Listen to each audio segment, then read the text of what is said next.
Me llamo Alejandra Pinomuela y tengo 21 años y en estos momentos estoy cursando cuarto del grado en Trabajo Social. Mi hoguera es a la Can Golf y llevo unos 13-14 años en la fiesta. Primero estuve en la Condomina y desde 2009 llevo en la hoguera a la Can Golf. De esta experiencia lo que espero es vivirla al máximo, tener muchísimas experiencias buenas y sacar muchísimas amigas, que la verdad es que de momento lo estoy consiguiendo todo.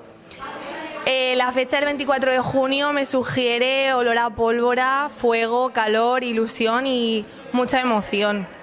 El vivirlo con mi familia, con mi hoguera, es algo que me encanta y es como mi noche preferida del año.